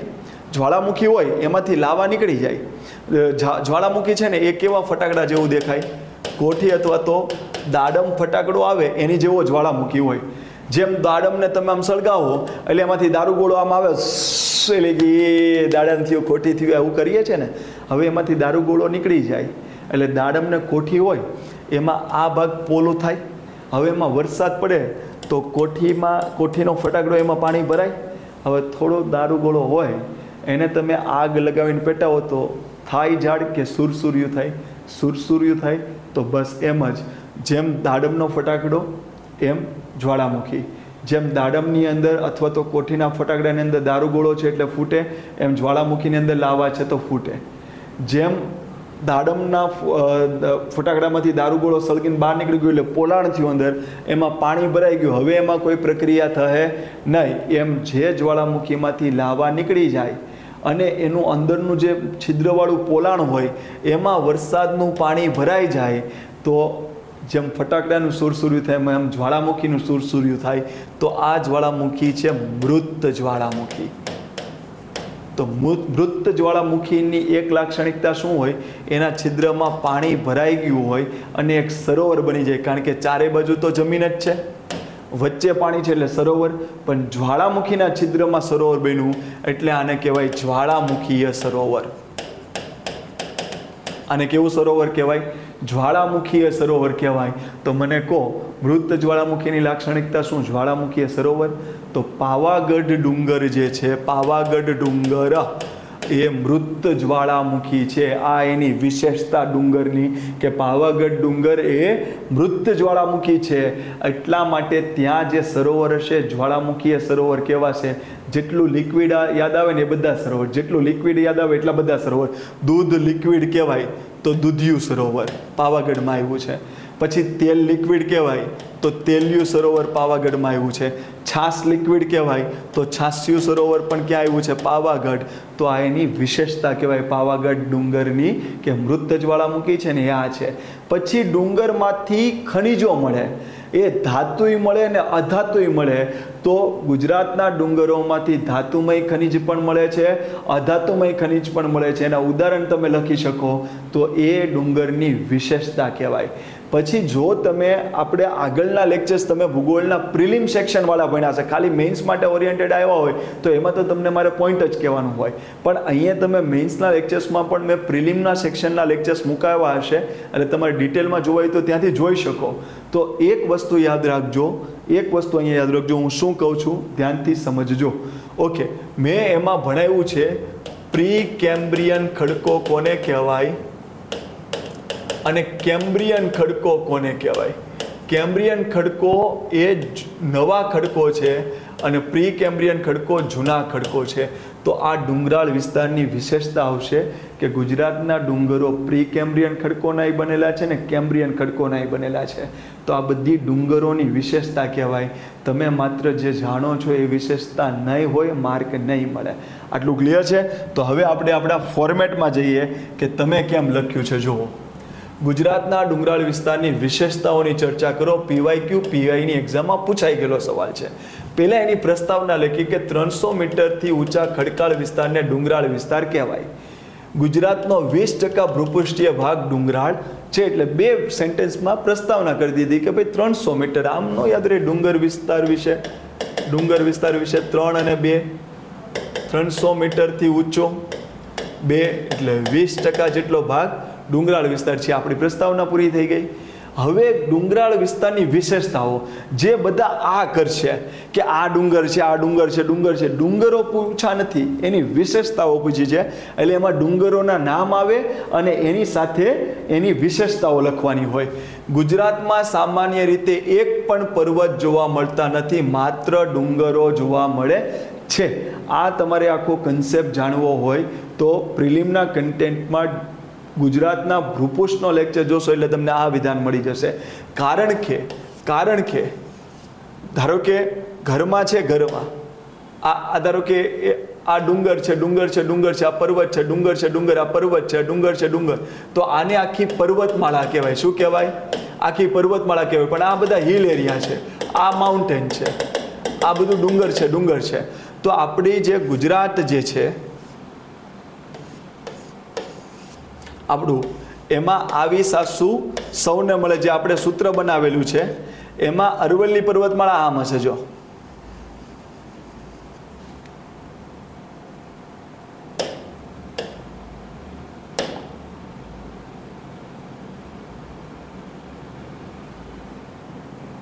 ઓકે, અરવલ્લી પર્વતમાળા આમ હશે, વિંધ્ય પર્વતમાળા આમ હશે, સાતપુડા પર્વતમાળા આમ હશે, સહ્યાદ્રી પર્વતમાળા આમ હશે. એનો મતલબ શું કે ભાઈ પર્વતમાળા જે છે એ આપણા ગુજરાતમાંથી પસાર થાય છે, પણ એ પર્વતમાળાનો જે પોર્શન ગુજરાતમાં છે માત્ર ડુંગરો જ છે. પર્વતમાળા પણ એનો જે પોર્શન છે ગુજરાતમાં ડુંગર છે, પણ આ પર્વત છે એ રાજસ્થાનમાં માઉન્ટ આબુ છે. આ ધારો કે માઉન્ટ આબુ છે એ રાજસ્થાનમાં છે. એટલે આપણા માટે એમ કહેવાય કે ગુજરાતમાં પર્વતમાળા છે, પણ ગુજરાતમાં કોઈ પર્વત કહેવાય એવી રચના નથી. ગુજરાતમાં માત્ર ડુંગરો છે. એટલે આ પહેલી લાક્ષણિકતા ગુજરાતના ડુંગર વિસ્તારની વિશેષતામાં કે ભાઈ માત્ર ડુંગરો છે. પછી બીજી લાક્ષણિકતા, કચ્છ અને સૌરાષ્ટ્રનો ડુંગરાળ વિસ્તાર ક્રિટેશિયસ યુગના જ્વાળામુખીના બેસાલ્ટ લાવાથી બન્યો છે. પ્રબુદ્ધ વ્યક્તિ તમારું પેપર ચેક કરતો હશે અને ખબર પડશે કે આ વિદ્યાર્થી અલગ પડે છે. માત્ર ડુંગરો નથી પૂછ્યા, ડુંગરની વિશેષતા પૂછી છે. તો કચ્છ અને સૌરાષ્ટ્રનો ડુંગર એ લાવાથી બન્યો છે, એની વિશેષતા છે. ગુજરાતમાં કચ્છમાં જોવા મળતા ડુંગરો નાના નાના છે, હારમાળામાં છે, એટલા માટે એને ડુંગરની ધારો કહેવાય. આ ડુંગરની વિશેષતા છે કે એક ડુંગર ત્યાં છે ને એક ડુંગર ત્યાં છે ને એક ડુંગર ત્યાં છે. એમ નહીં, ડુંગરો છે નાના છે ને હારમાળા છે, એટલા માટે તેને કહેવાય છે ડુંગરોની ધારો. આટલું ક્લિયર છે? ડન છે? ઓકે. ગુજરાતના ડુંગરોમાંથી ધાતુ કરતા અધાતુમય ખનિજ વધુ પ્રમાણમાં પ્રાપ્ત થાય છે. આ પણ એની વિશેષતા છે. ક્લિયર? પછી ગુજરાતના ડુંગરોમાંથી પ્રી કેમ્બ્રિયન અને કેમ્બ્રિયન બંને ખડકો પ્રાપ્ત થાય છે. આ પણ એની વિશેષતા છે. પછી યસ, જો કચ્છ છે ને, કચ્છ એમાં માતાનો મઢ છે, એની પાસેથી સફેદ પીળા, લાલ અને લીલા રંગના ખડકો મળે છે. માતાના મઢ પાસે આવેલો જે ડુંગરાળ વિસ્તાર છે, જમીન વિસ્તાર છે, ત્યાંથી ખડકો કેવા મળે છે? સફેદ, લાલ, લીલા, પીળા. તો એ શું કામ મળે છે? તો માઇટ, નાઇટ. જો મિનેમાઇટ, નેટ્રો એલ્યુનાઇટ. બરાબર? આ બે તત્વના કેલ્શિયમ ભંડારો ત્યાંથી મળે છે. જેને કોણે શોધ્યા? તો નાસા અને આપણી વાડિયા ઇન્સ્ટિટ્યૂટ છે. વાડિયા ઇન્સ્ટિટ્યૂટ આપણી ભારતની એવી ઇન્સ્ટિટ્યૂટ છે કે એ હિમાલયન વિસ્તારનું રિસર્ચ કરે કે આની જમીન કેવી છે, હિમાલયનો બરફ કેવો છે, એની નીચેનું પેટાળ કેવું છે. તો આ નાસા અને વાડિયા ઇન્સ્ટિટ્યૂટ છે એણે જોયું કે માતાના મઢ આસપાસની જમીન વિસ્તાર અને ડુંગરાળ વિસ્તાર એના ખડકો લાલ, પીળા, લીલા, સફેદ રંગના છે. તો ત્યાં કયું તત્વ જોવા મળે છે? મંગળ ગ્રહ જેવું. તો આ પણ કચ્છના ડુંગરાળ વિસ્તારની વિશેષતા કહેવાય. એટલે એને આપણે અહીંયા જોઈ લેજો. જો માતાના મઢ પાસે આવેલો ડુંગરાળ અને ખડકાળ વિસ્તાર મંગળ ખડકની જેમ લાલ, પીળા, સફેદ રંગના છે. જે નાસા અને વાડિયા ઇન્સ્ટિટ્યૂટ પ્રમાણે તેમાં મિનેમાઇટ અને નેટ્રો એલ્યુનાઇટના કેલ્શિયમના ભંડારો આવેલા છે. તો આ એની વિશેષતા થઈ ગઈ. ટોપિક વાંચજો એની વિશેષતા. ગિરનારના ડુંગરાળ વિસ્તાર માટે બેસાલ્ટ લાવા અને ડાયોરાઇટ, મોન્ઝોનાઇટથી બનેલો છે. અને સીધો જ શું લખી શકો? સીધો જ મેદાનમાંથી ઊભો થયેલ શંકુ આકારે છે. બરોબર છે? તો એ પણ વસ્તુ તમે કહી શકો છો. અને બહુ તમારે ડિટેલમાં જવું હોય, બહુ એક્સ્ટ્રા ઓર્ડિનરી, તો ત્યાં આગળ પડ ખવાણથી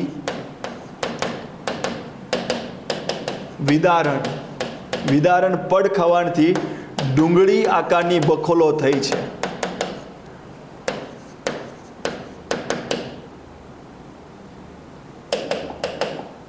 બખોલો થઈ છે.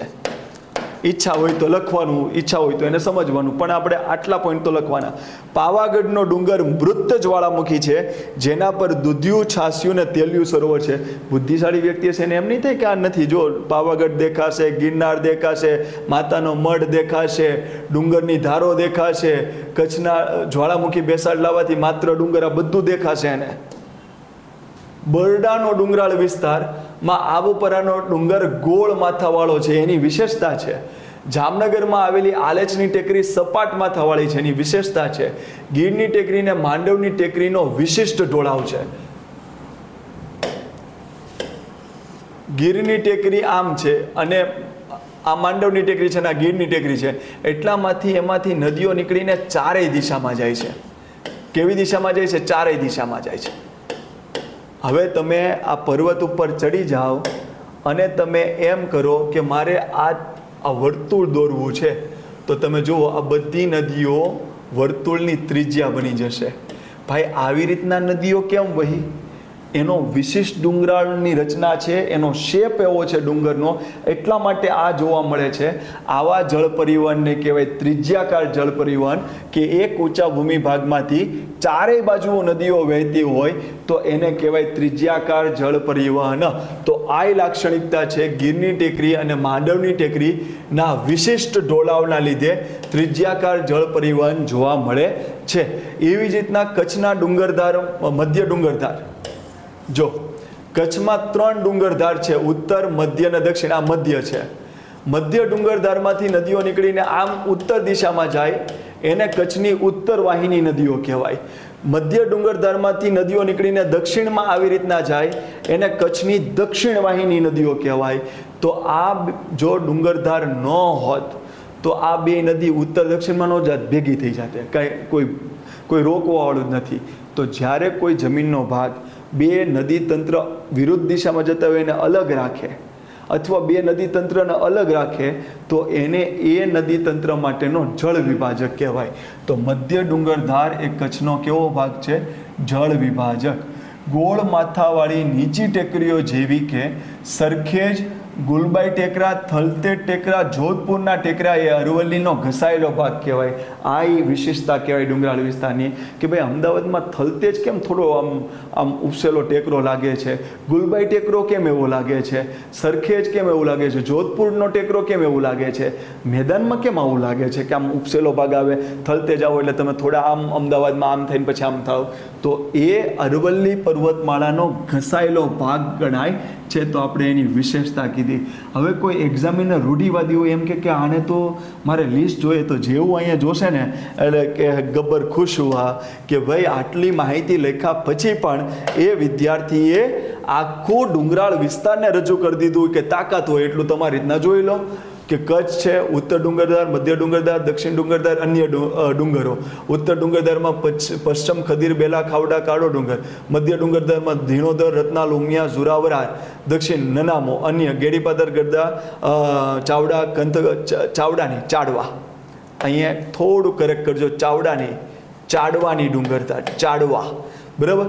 સૌરાષ્ટ્રમાં ઉત્તર ભાગ, દક્ષિણ ભાગ, દક્ષિણ પશ્ચિમ ભાગ, માંડવની ટેકરી, ગીરની ટેકરી, ગિરનારની ટેકરી. માંડવની ટેકરીમાં ચોટીલા ડુંગર, ગીરની ટેકરીમાં તુલસીશ્યામ, સરકલા, સાસણ, કંકાઈ, નંદીવેલ. દક્ષિણ પશ્ચિમ ભાગમાં ગિરનારની ટેકરી, નેમિનાથ, ગોરખનાથ, દત્તાત્રેય, કાળકા, ઓગળ. તમને આ મળી જ જવાનું છે. બરાબર. પછી એમ કે લે સ્પીડમાં ચલાવ્યું. નાના ગીરનો પ્રદેશ એટલે ધારો કે આ સૌરાષ્ટ્ર છે, એમાં આ છે જુનાગઢ, આ છે ગીર સોમનાથ, આ છે અમરેલી અને આ છે ભાવનગર. તો ગીર સોમનાથનો ગીરનો પ્રદેશ અને એની આ બાજુનો વિસ્તાર છે અમરેલી, ભાવનગરનો, એને કહેવાય નાના ગીરનો પ્રદેશ. અને એમાં જે ડુંગરાળ વિસ્તાર છે એને કહેવાય મોરદાના ડુંગરો, જેમાં શેત્રુંજય અને લોચનો ડુંગર આવે. પછી તળ ગુજરાતમાં ગયા અરવલ્લી, તો જેસોટ, ખેડબ્રહ્મા, ઈડર, શામળાજી, તારંગા, ગબ્બર, ગુરુનો ભાખરો, વિંધ્ય, પાવાગઢ, રતનમાલ, આંબા ડુંગર, ડુંગરગામ, નોતી ટેકરી, સાતપુડા, રાજપીપળા, માતાસર, સહ્યાદ્રી, વિલ્સન, પારનેરા, પીપલ અને સાપુતારા. હું હોઉં તો આટલું લખો તો સરસ માર્ક આપો. પછી તમને એમ કહે તમે લખો તો તમને તો માર્ક આપો જ ને. વાત સાચી છે, પણ આપણે બેલેન્સ સવાલનો જવાબ લખ્યો છે એટલો મને પૂર્ણ વિશ્વાસ છે. અને તમને પણ સમજાયું હશે કે સવાલને કેવી રીતના જોવાનો. માત્ર લખવું કામ નહીં, આપણે સવાલને સમજવો જરૂરી છે. ક્લિયર છે? ચાલો, PYQ જે આગળની એક્ઝામમાં પૂછાઈ ગયેલા PYQ આપણે જોઈએ. ગુજરાતના સફેદ રણની પ્રાકૃતિક લાક્ષણિકતાઓ જણાવો, સ્થળ રૂપરેખા જણાવો અને તેમાં ભૂસ્તરીય પ્રક્રિયાની રચનાનું વર્ણન કરો. ક્લાસ 1-2માં 2019-20માં આ સવાલ પૂછાણો હતો. હવે જો કેટલા સવાલ પૂછ્યા, હું કાંઈ નહીં કરાવું. પછી તમે કહો કે હવે તમારે તો કરાવવું જ પડે ને, અમે તમારી સાથે કોર્સ પરચેસ કરીને જોડાઈ ગયા છે. મિત્ર, મેં તમને ડિટેલમાં ભણાવી દીધું છે. સામે તમારે આખો રણનો વિડીયો પ્રિલિમનો જોવો હશે તોય તમને આખી રણનો જોવા મળશે. સવાલના ફોર્મેટમાં જોવું છે તોય તમને મળશે. ધ્યાનથી સમજો. રૂપરેખા મેં તમને કીધી હતી કે આની રૂપરેખા કેમ આવે? મોટું રણ, નાનું રણ, મુખ્ય ભૂમિભાગ, આ એની રૂપરેખા કહેવાય. ભૂસ્તરીય પ્રક્રિયા એટલે શું?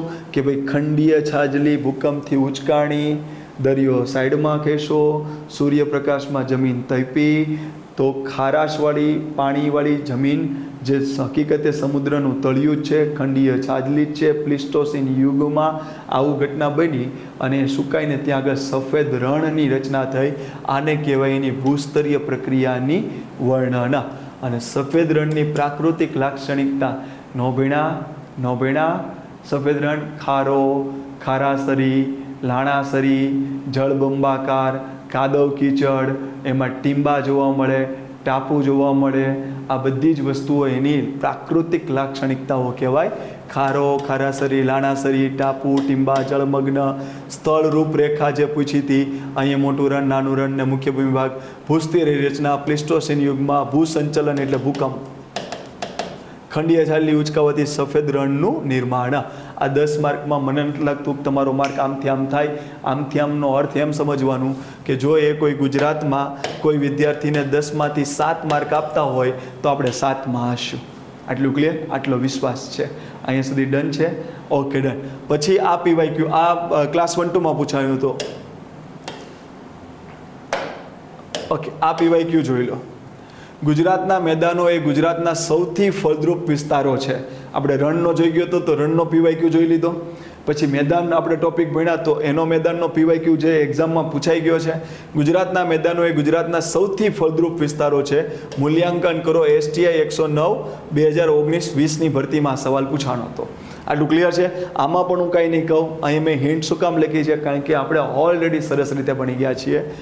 ફળદ્રુપતા માટે નદીઓના કાપ અને ખડકોના ખવાણથી મળતો રેગોલિથ ખૂબ ઉપયોગી છે. ઓકે, ખડકો હોય ને, ખડકો ભાઈ, ખડકો હોય એ ખવાઈ જાય. ખડકો હોય ખવાઈ જાય તો એનાથી જે નાની નાની રજકણો છૂટી પડે એને રેગોલિથ કહેવાય. એને શું કહેવાય? રેગોલિથ. હવે આ ખડકમાં લોખંડ તત્વો હોય તો આ ખડક તૂટીને જે આવી નાની નાની કણ છૂટી પડે તો એ રેગોલિથમાં લોખંડ તત્વો હોય. અને એમ કીધું કે આ લોખંડ તત્વો હોય તો આ પાક સારો થાય, તો એ પાક સારો થાય. તો એનો મતલબ શું? ફળદ્રુપ જમીન માટે નદીનો કાપ જરૂરી છે અને ખડકોમાંથી મળતો રેગોલિથ જરૂરી છે. આટલું ક્લિયર છે? ડન છે? તો કચ્છમાં બન્ની પ્રદેશ કંઠીનું મેદાન, વાગડનું મેદાન, એના માટે ફળદ્રુપતા કેમ? તો આટલી નદીઓ. સૌરાષ્ટ્રમાં લીલી નાગેર, ગેડ પ્રદેશ, ભાદર બેસાણ, એની ફળદ્રુપતા કેટલી? તો આ નદીઓનો કાપ. પછી ઉત્તર ગુજરાતમાં ગોઢાનું મેદાન, વઢિયારનું મેદાન, તો એના માટે બનાસ, સરસ્વતી, રૂપેન.